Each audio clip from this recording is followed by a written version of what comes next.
Hello hello hello hello hello hello hello hello hello hello hello hello hello.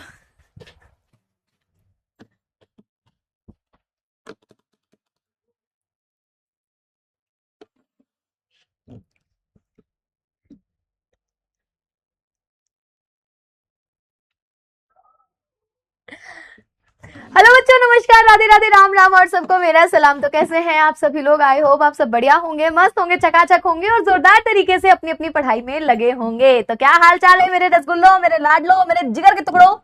कैसे हो आप सभी लोग? आई होप बढ़िया सब होंगे, है ना। Good evening, good evening, good evening to all of you. फटाफट आ जाए भाई, क्लास स्टार्ट होने जा रही है। और आज इस चैप्टर का काम तमाम करना, बहुत लंबा खिंच गया है चैप्टर, इतना लंबा होना नहीं चाहिए था। ठीक है, तो आज जितना पार्ट है हम लोग फटाफट करके क्वेश्चन आंसर देखेंगे, ताकि कल से हम लोग स्टार्ट कर सकें अपनी नई क्लासेस को, नए चैप्टर को, है ना। तो फटाफट फटाफट सभी आ जाएं। Good evening, good evening, good evening. आज मैं इतनी उजड़ी उजड़ी सी क्यों लग रही हूँ भाई? अजीब लग रही हूँ ना आज मैं, मेरे को अजीब सा पता नहीं क्यों दिख रहा है मेरे को खुद को।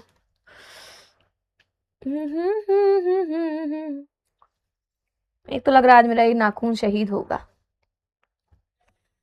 संस्कृत संस्कृत भी करा देंगे, काहे परेशान हो रहे हो भाई? मैम बुरा हाल है।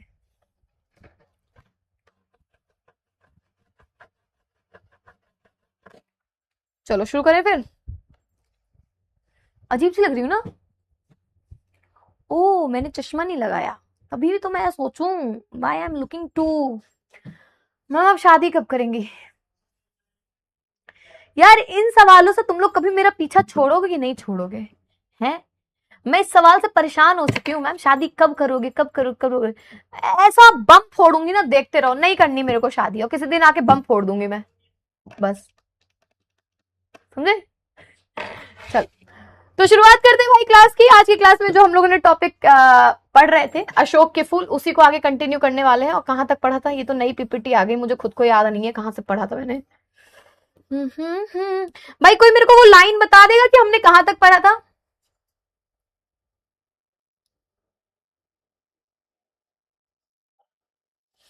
मे बी यहां तक। सफेद और लाल तांत्रिक वाला पढ़ा दिया था मैंने। हम्म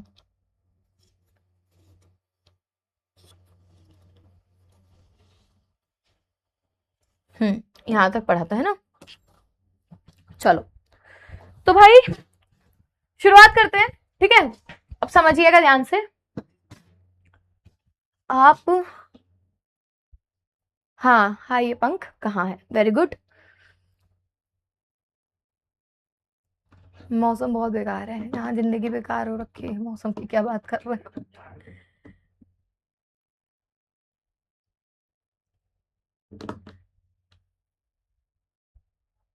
ठीक है, चले शुरू करें। हैप्पी बर्थडे अंकित। चांदी आ गई। तो भाई बात यहाँ होती है कि अशोक के फूल के बारे में चर्चा हो रही होती है कि भाई दो प्रकार के होते हैं, एक लाल होता है, एक सफेद होता है। लाल वाला पूजा पाठ के लिए यूज होता है, और जो सफेद होता है वो तांत्रिक विद्याओं के लिए इस्तेमाल होता है। ठीक है, और मतलब एक तरीके से स्मरण वर्धक कहा जाता है लाल फूल को, जो हमारी बुद्धि को तेज करता है। ठीक है, वह मुझे प्राचीन युग की बात मालूम होती है। लेखक क्या कहते हैं? कहते हैं कि वह मुझे प्राचीन युग की बात मालूम होती है, आर्यों का लिखा हुआ साहित्य ही हमारे पास बचा है। कहते हैं कि अगर मैं प्राचीन युग की बात करता हूं तो मुझे इतना याद है कि जो आर्यों ने लिखा था, मतलब हमारे जो पूर्वज थे, उन्होंने जो लिखा था वही बस बचा हुआ है साहित्य के नाम पे, बाकी हमें कुछ भी नहीं पता। ठीक है, उसमें सब कुछ आर्य दृष्टिकोण से ही देखा गया। भाई आर्य ने अपने हिसाब से जो लिखा, हमारे पास बस हम उतना ही जानते हैं, हम ये नहीं जानते क्या चीजें क्या नहीं। आर्य से अनेक जातियों का संघर्ष हुआ, कुछ ने उनकी अधीनता नहीं मानी, वे कुछ ज्यादा ही गर्वीली थी। अब भाई देखो, यहाँ पर बात बेसिकली क्या कही गई है कि दो पक्ष थे। ठीक है, 2 से 3 पक्ष थे। एक पक्ष, दूसरा पक्ष और तीसरा पक्ष।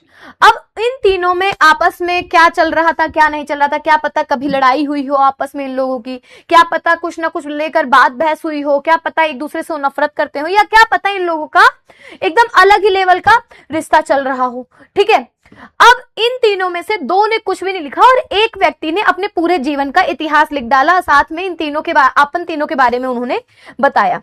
अब जब उसने वो किताब लिखी, कहते हैं ना कि इंसान सिर्फ अपने बारे में सोचता है बेटा, गर्वीली मतलब जो गर्व में रहता हो, एकदम इगोइस्टिक। ठीक है, तो जब इंसान अपने बारे में लिखता है तो अपनी तारीफ ही लिखता है, कभी वो अपनी बुराइयां नहीं लिखेगा। इंसान कभी भी अगर बताने पर आता है तो वो अपनी अच्छाई बताएगा, बुराइयां तो वो दूसरों की करता है।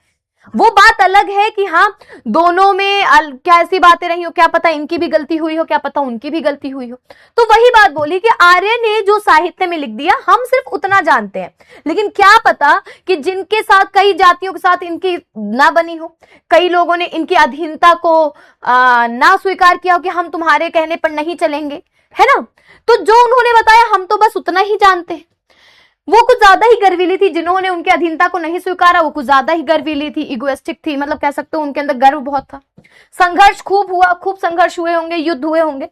पुराणों में इसके प्रमाण है, अगर पुराण उठा के देखेंगे तो उसमें उसके प्रमाण मिलते हैं। यह इतनी पुरानी बात है कि सभी संघर्षकारी शक्तियां बाद में देव योनि जात मान ली गई। पहला संघर्ष शायद असुरों से हुआ था, और ये इतनी पुरानी बात है कि जो पहली संघर्षकारी शक्तियां थी, जो पहले शक्तियों ने संघर्ष किया था, उनको देव योनि मान लिया गया। देव योनि जात मतलब देवताओं के ग्रुप में उनको डाल दिया गया, देवताओं के उसमें उनको बता दिया गया कि भाई ये लोग देवता हैं, ठीक है, जिन्होंने असुरों के साथ संघर्ष किया था। यह बड़ी गर्वीली जाति थी, देवताओं की जाति को बहुत ही गर्वीली जाति बोली जाती थी। आर्यों का प्रभुत्व इसमें कभी नहीं माना, मतलब इन्होंने आर्य लोगों का मतलब कभी भी नहीं माना। गर्वीली, गर्व से भरी हुई, गर्व जानते हो, गर्व, ईगो उसको कहते हैं। फिर दानवों, दैत्यों और राक्षसों से संघर्ष हुआ इनका, फिर दानवों से हुआ, राक्षसों से हुआ, दैत्य से हुआ, मतलब असुरों से हुआ। गंधर्वों और यक्षों से कोई संघर्ष नहीं हुआ इनका, जो गंधर्व थे, यक्ष थे, इनसे कोई संघर्ष नहीं हुआ। वे शायद शांति प्रिय जातियां थी, जो गंधर्व थे, यक्ष थे, ये लोग शांति प्रिय जाति थी, ठीक है। बरहुत, सांची, मथुरा आदि में प्राप्त यक्षिणी मूर्तियों का गठन और बनावट देखने से यह स्पष्ट हो जाता है कि ये जातियां पहाड़ी थी। जब हम लोग बरहुत की, सांची की और मथुरा में जो बनी मूर्तियां हैं, जो वहां की यक्षिणी, यक्ष जाति की जो स्त्रियां थी, उनकी जब मूर्तियां देखते हैं तो उनको देख के ऐसा पता चलता है कि ये जाति बहुत ही शांत रही होगी और ये पहाड़ी जाति होगी, क्योंकि पहाड़ी लोगों का चेहरा एक अलग ही भाव प्रकट करता है ना। जो पहाड़ी लोग होते हैं उनके चेहरे की बनावट, उनके चेहरे का हाव भाव एकदम अलग रहता है, और पहाड़ी लोगों को कहा भी जाता है कि बहुत शांत लोग होते हैं, ठीक है।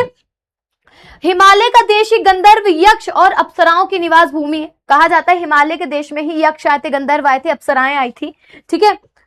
इनका समाज संभवतः उस स्तर पर था जिसे आजकल के पंडित पुनालुअन सोसाइटी कहते हैं। ये उस लेवल के लोग थे जिनको आजकल के पंडित क्या बोलते हैं, पुनालुअन सोसाइटी, मतलब जो शांत रहते हैं, अपने में रहते हैं। शायद इससे भी अधिक आदिम, परंतु वे नाच गान में कुशल थे। यक्ष तो धनी भी थे, मतलब वो अपने में रहने वाले जो जाति थे उनको बोलते हैं, और वो अपने में मस्त रहते थे, उन्हीं लोगों को कहा जाता था। लेकिन यक्ष जो थे वो थोड़े से पैसे वाले भी थे। वे लोग वानरों और भालुओं की भांति कृषि पूर्व स्थिति में भी नहीं थे, और राक्षसों और असुरों की भांति व्यापार वाणिज्य वाली स्थिति में भी नहीं। मतलब वो बंदरों और भालुओं की तरह खेती भी नहीं करा करते थे, और ना ही राक्षसों और असुरों की तरह व्यापार वगैरह करते थे। वे मणियों और रत्नों का संधान जानते थे, उनको पता था कि कहां से मणि मिलेंगी, कहां से रत्न मिलेंगे। पृथ्वी के नीचे गड़ी हुई निधियों की जानकारी रखते थे, उनको ये पता था कि पृथ्वी पर कहां पर हीरा मोती जवाहरात उनको मिलने वाला है। अनायास धनी ही हो जाते थे, मतलब बिना मतलब क्यों पैसे वाले हो जाते थे, अनायास वो धनी हो जाते थे। संभवतः इसी कारण उनमें विलासिता की मात्रा अधिक थी। विलासिता मतलब होता है अय्याशी करना, इसी कारण उनके अंदर विलासिता, विलासपन ज्यादा था। परवर्ती काल में यह बहुत सुखी जाति मानी जाती है। परवर्ती काल मतलब पर्वतों पे जो रहते थे उस समय सबसे सुखी जाति इन्हीं को बोला जाता था। यक्ष और गंधर्व एक ही श्रेणी के थे, परंतु आर्थिक स्थिति दोनों की थोड़ी भिन्न थी। यक्ष और गंधर्व एक ही श्रेणी पे आते थे, पर जो उनकी फाइनेंशियल कंडीशन थी, ठीक है, कृषि पूर्व मतलब जो खेती वगैरह करते, कृषि पूर्व, ठीक है, एक ही उसमें थे। कृषि पूर्व, कृषि से पहले, कृषि पूर्व मतलब कृषि से पहले, ठीक है, मतलब समझो, एक एक वर्ड का मतलब समझो ना, थोड़ी अलग थी। किस प्रकार कंदर्प देवता को अपनी गंधर्व सेना के साथ इंद्र का मुसाहिब बनने पड़ा, वह मनोरंजक कथा है। किस तरीके से कंदर्प देवता ने अपने गंधर्व जो सैनिक थे उनके साथ किस तरीके से उन्होंने इंद्र देवता से युद्ध किया, इंद्र देवता की चीजें बताई, वो एक अलग कहानी थी। ठीक है, पर यहाँ यह सब पुरानी बातें क्यों रटी जाए, यहाँ ये सारी पुरानी बातें क्यों पढ़ी जाए? प्रकृति यह है कि बहुत पुराने जमाने में आर्य लोगों को अपनी जातियों से निपटना पड़ा था। जो आर्य लोग थे उनको खुद की जातियों से ही निपटना पड़ा, जो गर्वीली थी, हार मानने को प्रस्तुत नहीं थी, वो हार मानने वाली नहीं थी। परवर्ती साहित्य में उनका स्मरण घृणा के साथ किया गया है और जो सहज ही मित्र बन गई, उनके प्रति अवज्ञा और उपेक्षा का भाव नहीं रहा। मतलब आर्य जो थे वो दूसरों के अधीन नहीं होना चाहते थे। तो जो परवर्ती साहित्य निकलता है, जो पर्वत की लेख निकले हैं, उसमें उन लोगों के साथ, उन लोगों के बारे में बड़ी घृणा के साथ बातें बताई गई हैं। क्यों? क्योंकि उन्होंने उनकी बातें नहीं मानी, और जो बहुत आसानी से यक्ष और गंधर्वों के मित्र बन गए, उनके बारे में बहुत अच्छे से बताया गया है। ठीक है, असुर, राक्षस, दानव, दैत्य पहली श्रेणी में तथा यक्ष, गंधर्व, किन्नर, सिद्ध, विद्याधर, वानर, भालू आदि दूसरी श्रेणी में आते हैं। परवर्ती हिंदू समाज इन सबको परवर्ती हिंदू समाज जो है इन सबको बड़ी अद्भुत शक्तियों का आश्रय मानता है कि इनके पास बहुत ज्यादा शक्ति है, बड़ी शक्ति वाले। सब में देवता बुद्धि का पोषण करता है, सबके अंदर भगवान, वो देवताओं वाली बुद्धि है। अशोक के वृक्ष की पूजा इन्हीं गंधर्वों और यक्षों की देन है। अशोक के वृक्ष की जो पूजा करना होता है वो गंधर्वों और यक्षों की ही देन है। प्राचीन साहित्य में इस वृक्ष की पूजा के उत्सवों का बड़ा सरस वर्णन मिलता है। पहले के समय पर इस वृक्ष की पूजा को एक उत्सव की तरह मनाया जाता था, जैसे कोई त्योहार मनाया जाता। गर्वीली मतलब बेटा जो अपने गर्व में रहती है, अपने अहंकार में, अपने मतलब एक तरीके से कह लो स्थिर रहती है, किसी के अधीन नहीं होना चाहती, उसको कहते हैं। ठीक है, असल पूजा अशोक की नहीं बल्कि उसके अधिष्ठाता कंदर्प देवता की होती है। असल में जो पूजा होती थी वो अशोक के वृक्ष की नहीं होती थी, उसको स्थापित करने, अशोक के फूल को बनाने वाले, अशोक के वृक्ष को बनाने वाले अधिष्ठाता जो है कंदर्प देवता मतलब कामदेव की होती थी। इसे मदनोत्सव कहते थे। मदन देवता भी हम लोग कामदेव को कहते हैं। तो मदनोत्सव मतलब मदन का उत्सव, मदनोत्सव। यहाँ कौन सी संधि होगी इस शब्द में, और इसको संधि विच्छेद करने पर क्या आंसर आएगा, आप लोगों को मुझे ये बताना है कमेंट में। ठीक है, ठीक है,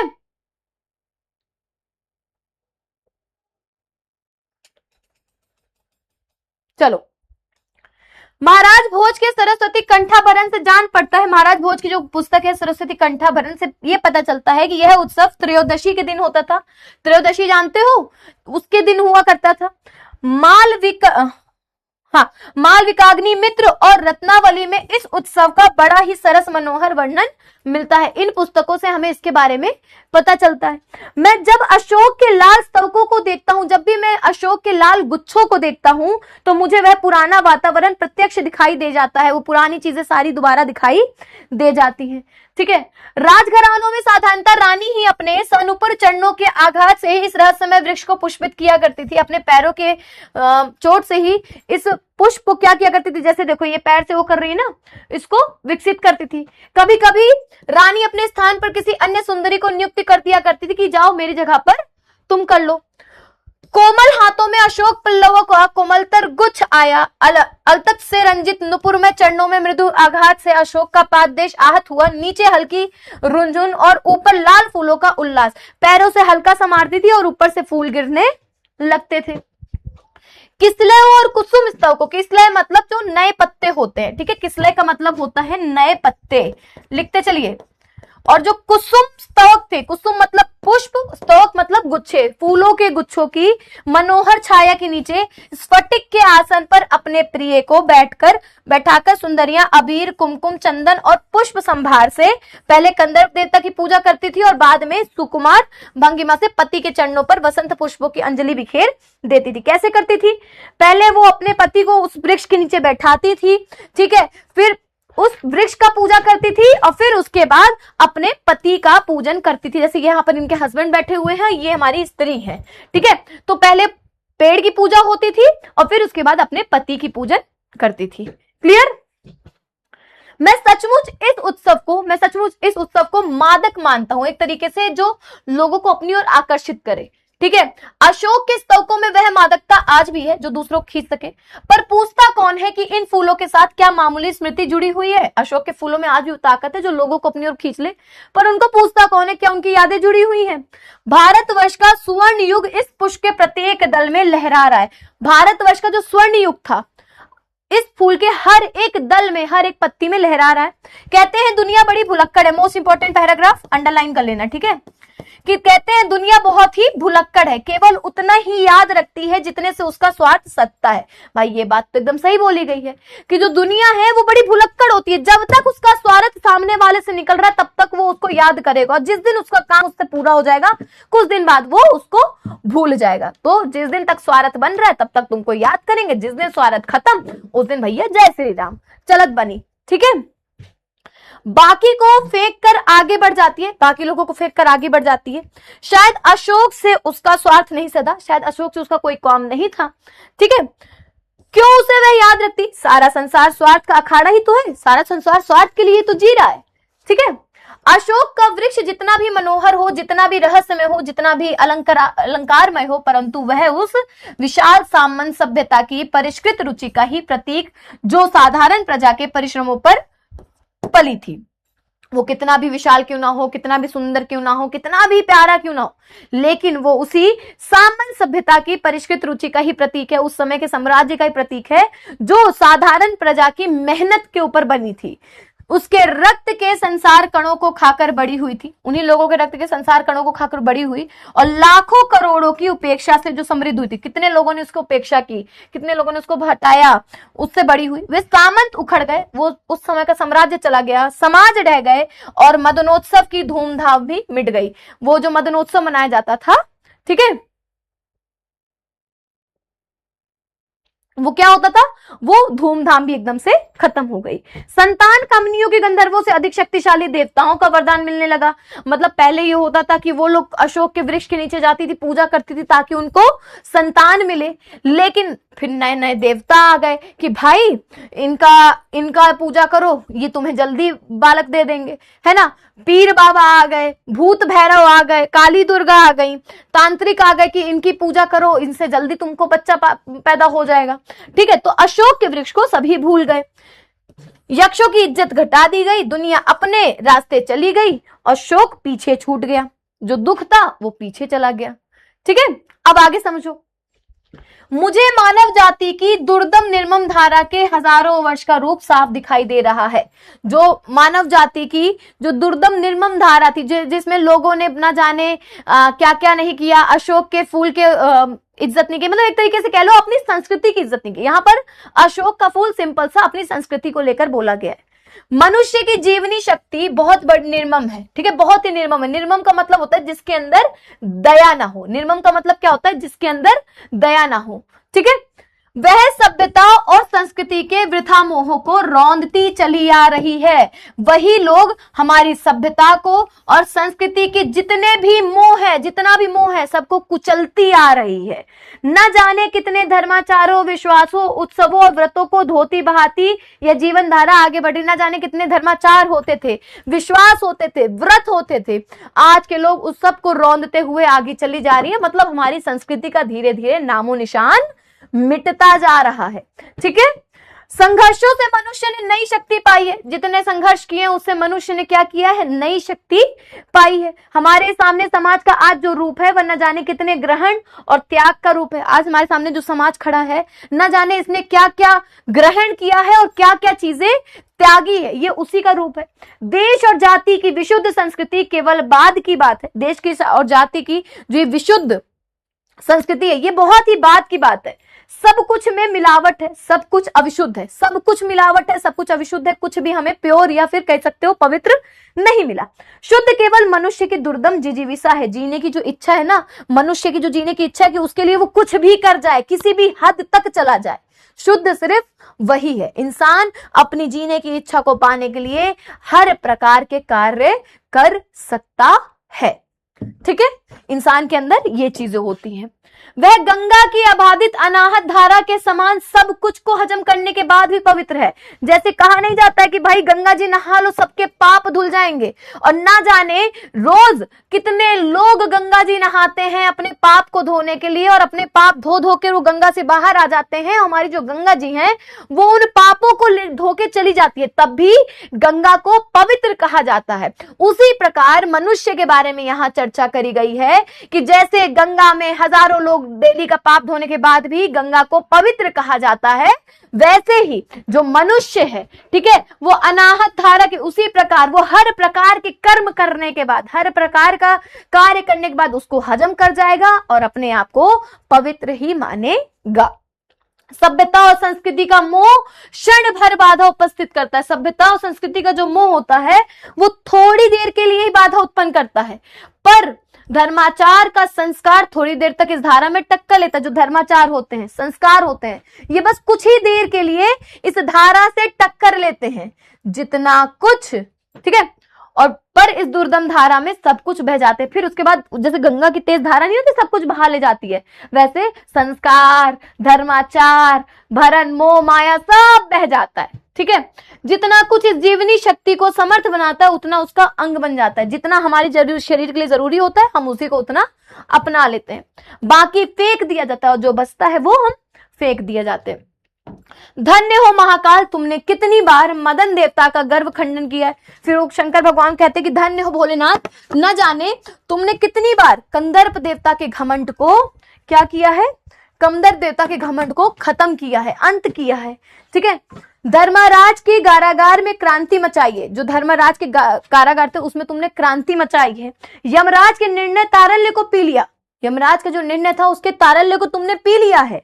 विधाता के सर्वकृतित्व के अभिमान को चूर्ण किया है। विधाता के जो सब कुछ करने वाले थे उनके अभिमान को तुमने चूर किया। ये यहाँ पर शंकर भगवान की बात हो रही है। आज हमारे भीतर जो मोह है, संस्कृति और कला के नाम पर जो आसक्ति है, आज हमारे अंदर जो मोह है, संस्कृति है, कला के नाम पर जो भी चीजें हैं, धर्माचार और सत्य निष्ठा के नाम पर जो भी जड़िमा है, उसमें का कितना भाग तुम्हारे कुंठ नृत्य से ध्वस्त हो जाएगा। जितना भी है वो कहते ना जाने हमारे अंदर जितना भी है तुम्हारे नृत्य मात्र से सब खत्म हो जाएगा, ठीक है।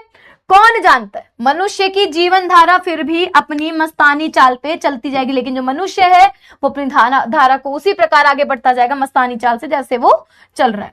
आज अशोक के पुष्प स्तवकों को देखकर मेरा मन उदास हो गया। आज अशोक के फूलों के गुच्छों को देखकर उनका मन उदास हो गया, और कल ना जाने किस वस्तु को देखकर किस हृदय के हृदय में उदासी की रेखा खिल उठेगी। कल पता नहीं किसी और चीज को देखकर मेरे मन में और उदासी आ जाए।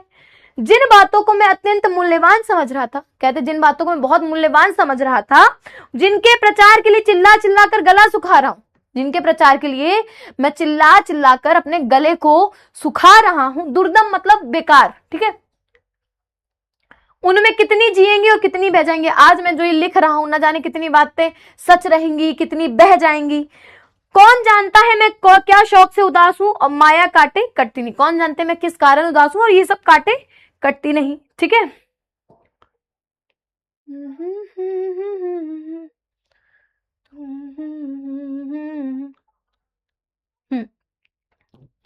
आज युग के साहित्य और शिल्प मन को मसले दे रहे हैं। आज जो युग का साहित्य है और शिल्प ही मन को मसले दे रहे हैं। अशोक के फूल ही नहीं, किसले भी हृदय को कुरेद रहे हैं। किसले मतलब जो कोमल पत्ते हैं वो भी आज मेरे हृदय को कुरेद रहे हैं। कालिदास जैसे कल्प कवि ने अशोक के पुष्प को ही नहीं, किसलों को भी मदमत करने वाला बताया था। उन्होंने सिर्फ अशोक के फूल को नहीं, उसके एक एक पत्ते को, स्तवकों का मतलब होता है गुच्छे, पत्ते को भी मदमस्त करने वाला बताया था। अवश्य शर्त यह थी कि वह दैता मतलब प्रिया के कानों में झूम रहा हो। किसले प्रसोपी विलासिनो मदित दैता श्रवणापिर्तः, मतलब कि जो नए पत्ते हैं वो जो किशोरिया प्रियतमा होती थी उसके कानों पे झूलते थे। परंतु शाखाओं में लंबित वायु लुलित किसलों में भी मादकता है। मेरी नस नस में आज करुण उल्लास की झांझा उत्थित हो रही है। आज मेरे नस नस में वो दुख फैल रहा है, उछल रहा है, ठीक है। मैं सचमुच ही उदास हूं, कहते हैं कि आज मैं सचमुच उदास हूं। आज जिसे हम बहुमूल्य संस्कृति मान रहे हैं, आज जिसको हम बहुमूल्य संस्कृति मान रहे हैं, वह क्या ऐसी ही बनी रहेगी? क्या हमेशा ऐसी रहेगी?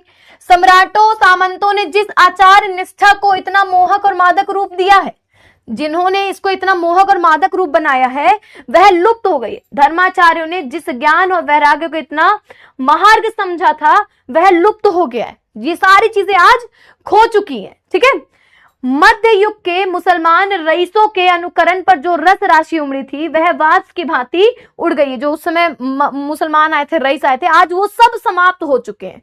ठीक है, क्या यह मध्य युग के कंकाल में लिखा हुआ व्यवसायिक युग का कमल ऐसा ही बना रहेगा? जो उस समय लिखा गया था, क्या वो आज भी ऐसा ही लिखा रहेगा? महाकाल के प्रत्येक पदाघात में धरती धसकेगी। जो महाकाल अपने एक एक कदम रखेंगे, क्या उसमें धरती धसती चली जाएगी? उसमें कुंठ नृत्य की प्रत्येक चारिका कुछ ना कुछ लपेट करके जाएगी। जो उनका कुंठ नृत्य होगा, जो उनका तांडव होगा, उसमें हर कदम में कुछ ना कुछ अपने अंदर लपेट के जाएगी। ठीक है, सब बदलेगा, सब विकृत होगा, सब नवीन बनेगा, सब बदलेगा, सब बिगड़ेगा और सब का सब नया बनेगा। ठीक है, मुझे पता है अभी कई बच्चे कहेंगे मैम थोड़ा सा एक्सप्लेन करो, समझ में नहीं आ रहा है। बता रही हूं मैं कैसे है कैसे नहीं। भगवान बुद्ध ने मार विजय के बाद वैरागियों की पलटन खड़ी की थी। ठीक है, भगवान बुद्ध ने भी वैरागियों की पलटन खड़ी कर दी थी। असल में मार मदन का भी नामांतर है, मतलब कामदेव को मार कहा जाता है। कैसा मधुर और मोहक साहित्य उन्होंने दिया, पर ना जाने कब यक्षों ने वज्रपाणि नामक देवता इस वैराग्य प्रवण धर्म में घुसे और बुद्धिस्टों के शिरोमणि बन गए। फिर वज्रायन का अपूर्व धर्म मार्ग प्रचलित हुआ। त्रिरत्नों में मदन देवता ने आसन पाया, मतलब जो वैरागी बन गए थे वो फिर से गृहस्थ जीवन में लौटने की इच्छा करने लगे थे। वह एक अजीब आंधी थी, एक अजीब आंधी उस समय चली थी। ठीक है, आगे सुनना। इसमें बौद्ध बह गए, शैव बह गए, शाक्त बह गए। उन दिनों श्री सुंदरी साधनांतराणाम योगश्च भोगश्च करस्त एव। उस समय सुंदर स्त्रियों की सब कामना करने लगे कि भाई हमें सुंदर स्त्री मिल जाए, हम आगे अपने जीवन को बढ़ाना चाहते हैं। मतलब बौद्ध ने उनको वैराग्य का मार्ग दिखाया और वो लोग स्त्री के पीछे परेशान हो गए। कंदर्प देवता ने ऐसा जादू चलाया। ठीक है, महिमा प्रतिष्ठित हुई। काव्य और शिल्प के मोहक अशोक के अभिचार में ये सारी सहायता दी। मैं अचरज से उस योग और भोग की मिलन लीला को देख रहा हूं। यह भी क्या जीवनी शक्ति का दुर्दम अभियान था? क्या यह भी उसका एक अभियान था? ठीक है, कौन बताएगा कि कितने विध्वंस के बाद इस अपूर्व धर्म मत की सृष्टि हुई थी?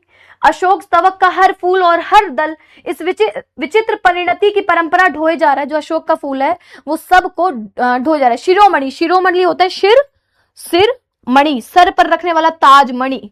ठीक है, उसको कहते हैं। कैसा झबरा सा गुल्म है, कितना अजीब सा ये गुल्म है। मगर उदास होना भी बेकार है। अशोक आज भी उसी मौज में है जिसमें आज से 2000 वर्ष पहले था। कहते हैं लेकिन हमारा उदास होना बेकार है। अशोक तो आज भी उसी मौज में है जैसे पहले था। कहीं भी तो कुछ नहीं बिगड़ा है, कुछ भी तो नहीं बदला है। बदली है मनुष्य की मनोवृत्ति, मनुष्य की सिर्फ सोच बदली है। यदि बदले बिना वह आगे बढ़ सकती है तो शायद वह भी नहीं बदलती। अगर बदले बिना वो आगे बढ़ती तो शायद वो भी ना बदलती। और यदि वह न बदलती और व्यावसायिक संघर्ष आरंभ हो जाता, मशीन का रथ घर घर चल पड़ता, विज्ञान का सावेग धावन चल निकलता, तो बड़ा बुरा होता। अगर ना बदलती तो शायद आज बहुत सारी चीजें बुरी हो जाती। हम पिस जाते, अच्छा ही हुआ वह बदल गई। पूरी कहां बदली है, पर बदल तो रही है। अशोक का फूल तो उसी मस्ती में हंस रहा है। पुराने चित्त में इसको देखने वाला उदास होता है। वह अपने को पंडित समझता है, जो पुराने उसमें समझता है उसको अपने आप को पंडित समझता है। पंडिताई भी एक बोझ है, जितनी भी भारी होती है उतनी ही तेजी से डुबाती है।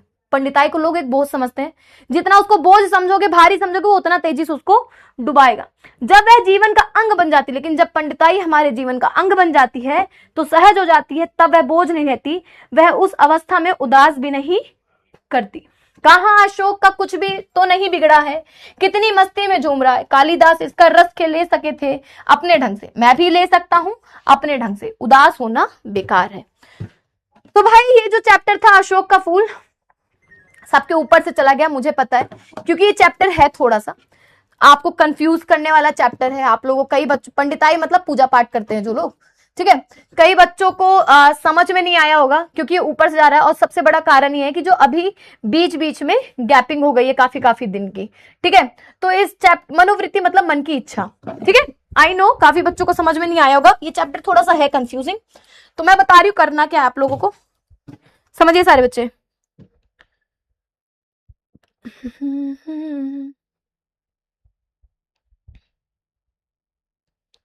हम्म।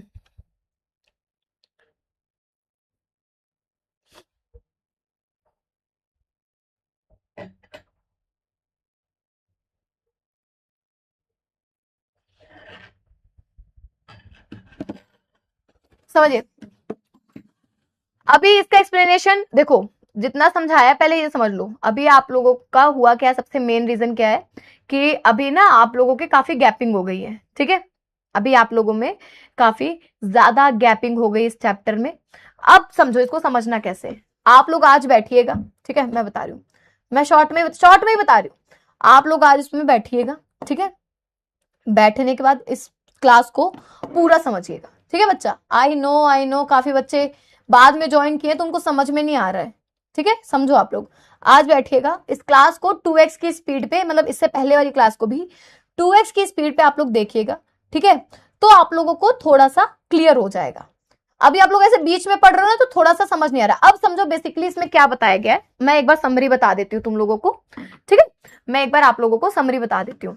बेसिकली इस चैप्टर में ये बताया गया अशोक का फूल। दो चीजों से समझना इसको, ठीक है, दो चीजों से समझना। एक हमारा है अशोक का फूल, ठीक है, और एक हमारी है संस्कृति, ठीक है।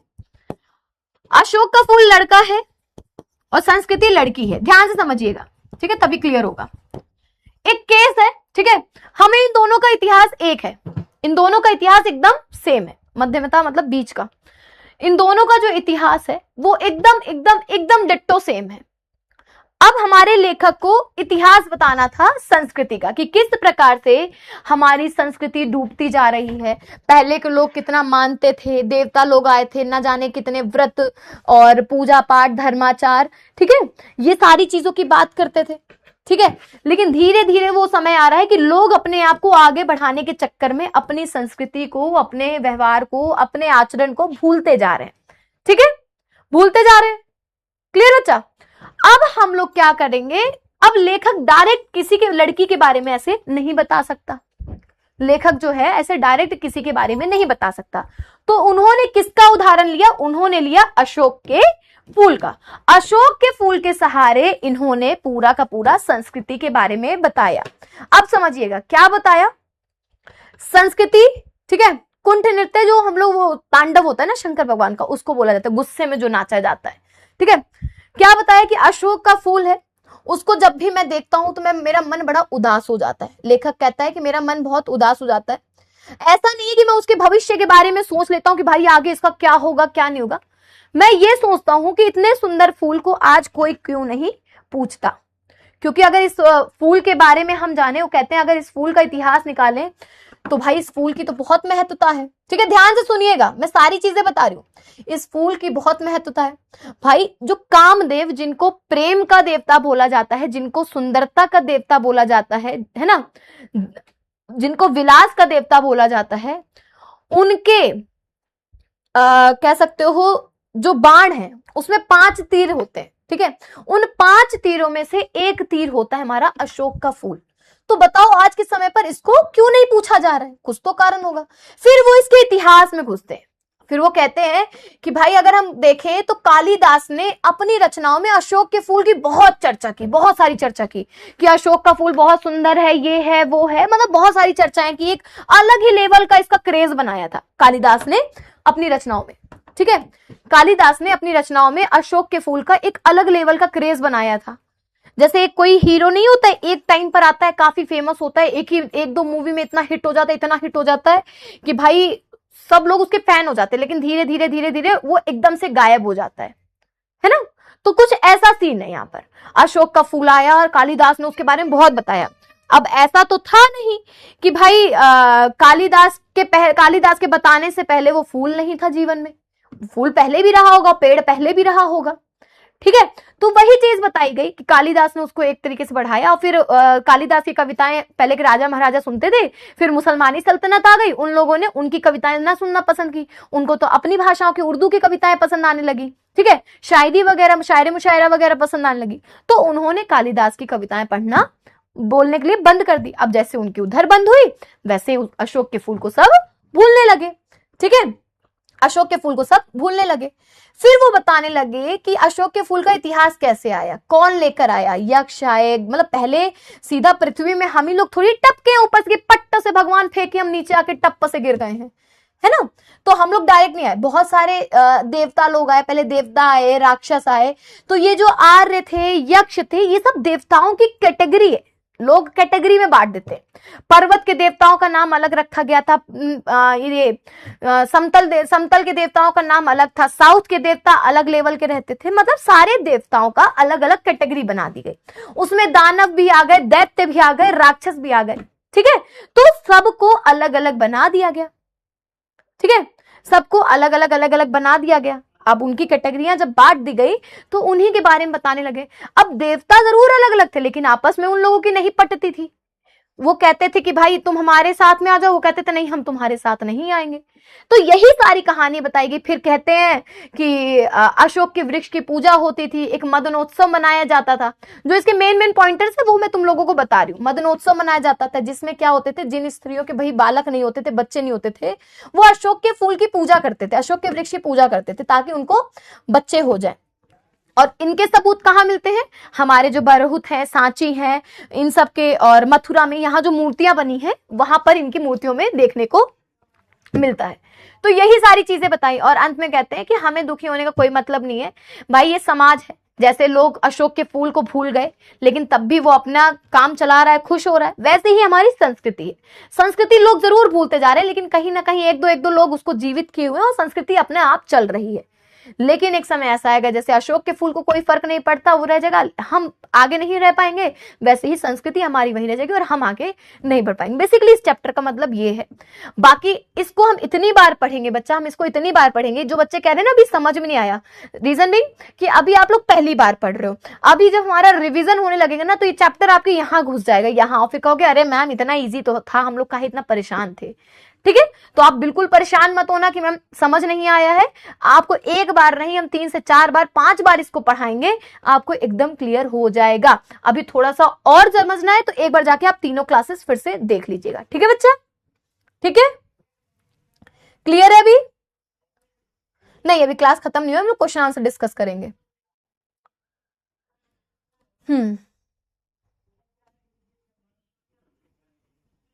ठीक है, अभी जब हमारे और बैचेस आएंगे ना, उसमें हम सारी चीजें डिस्कस करेंगे। यूट्यूब पे अभी ये चैप्टर में पढ़ाऊंगी, वहां डिस्कस करेंगे। तो उसके लिए आप बिल्कुल परेशान मत हो कि मैम समझ नहीं आ रहा है, आप एक ही बार पढ़ाओगे। भाई एक बार नहीं जिम्मा लिया है मैंने, गारंटी ले रही हूं खड़ी होकर, यहां मैं बोल रही हूं आप लोगों के सामने।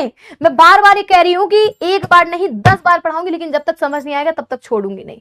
ठीक है, एक बार खुद से आप लोग ये चैप्टर पढ़ना, एक बार खुद से पढ़ना, आपको खुद ही क्लियर हो जाएगा। ठीक है, चलो क्वेश्चन आंसर पर आ जाते हैं बच्चा। ये हाँ, जो बच्चे वर्ड मीनिंग पूछ रहे थे, सारी वर्ड मीनिंग है। जैसे नव मल्लिका मतलब चमेली, कौल साधना, प्रतिज्ञा, उत्तम कुल।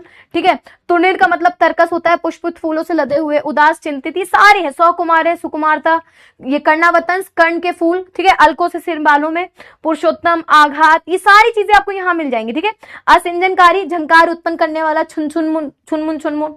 ठीक है, शैव मातवलंबी। ठीक है, स्तवक, फूल के गुच्छे, सारे वर्ड मीनिंग आपको यहाँ पर मिल जाएंगे। फिर आता है आचार्य हजारी प्रसाद द्विवेदी जी का साहित्यिक परिचय देते हुए उनकी रचनाओं का उल्लेख कीजिए। जो साइंस के स्टूडेंट है उनके लिए ये वाला क्वेश्चन रहेगा, जो आर्ट्स के स्टूडेंट होंगे उनके लिए ये वाला क्वेश्चन होगा। मोस्ट इंपॉर्टेंट है इनका आपका साहित्यिक परिचय।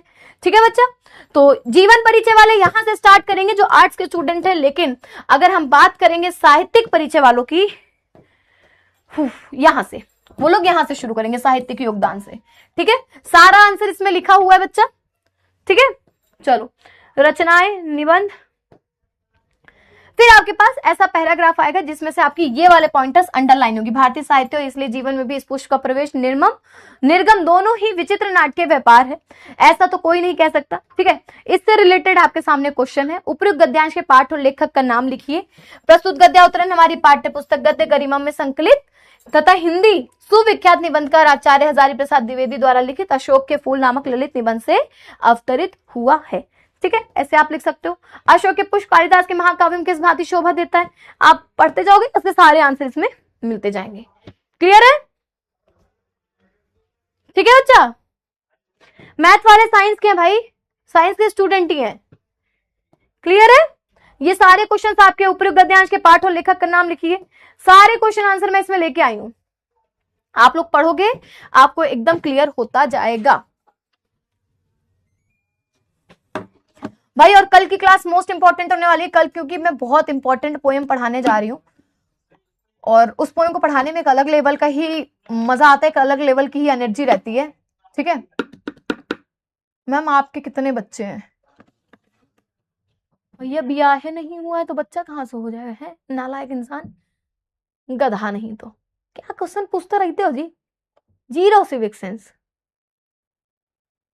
ललित मतलब जो प्यारा हो, जो अच्छा लगे।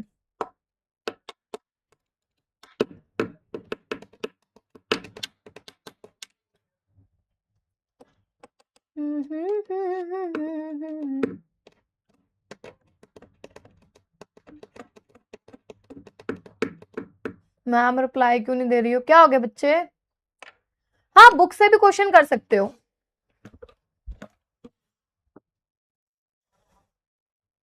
हाँ कल पद्य पढ़ेंगे हम लोग।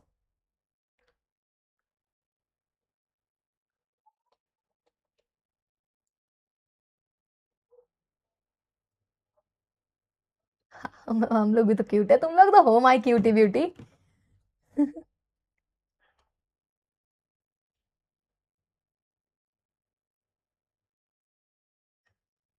हाँ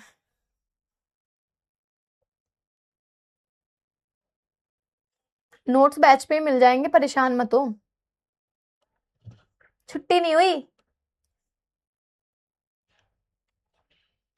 ग्रामर 2-3 लेक्चर्स बाद I think grammar he start होगी, 1-2 लेक्चर्स के बाद हमारा ये वाला पोयम हो जाएगा, उसके बाद हम ग्रामर ही शुरू करेंगे, डोंट वरी। ठीक है मैम, कंटेंट नहीं दिखती हो। कल की क्लास में मैं चेक करूंगी ना, लाइव क्लास में, तब देखेंगे।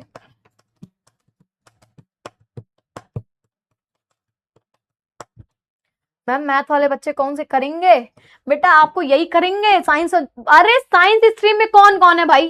तुम लोग आज तक यही नहीं जान पाए, 12th में आ गए हो। हाँ पीसीबी, पीसीएम, ये बच्चे साइंस स्ट्रीम के हैं। आर्ट्स वाले वो होंगे जो हिस्ट्री वगैरह लेके बैठे हैं, उनका साहित्यिक हिंदी चलता है। ठीक है अरे साइंस वालों, तुम्हारी हिंदी बहुत इजी है। बेचारे आर्ट्स वालों से पूछो, उनकी हिंदी टफ है, चैप्टर ज्यादा कर दिए गए उनके में। मैम शादी कब करूँ? अरे मोरी माई क्या करबा तू, हमारे बियाह में नचबा है के? चलो ये सारे क्वेश्चन आंसर है, आप लोग देख लीजिएगा। ठीक है बड़ी जल्दी थैंक यू आ गए। Okay thank you, thank you. Cute है यार, थैंक यू तुम्हारा।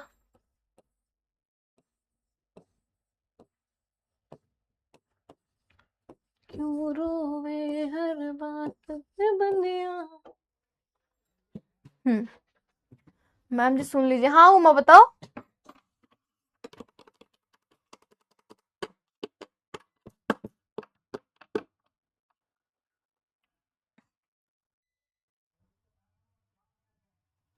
नोट्स बैच पे ही मिल जाएंगे बच्चा। हाँ तो आप लोग साइंस स्ट्रीम वाले ही हो।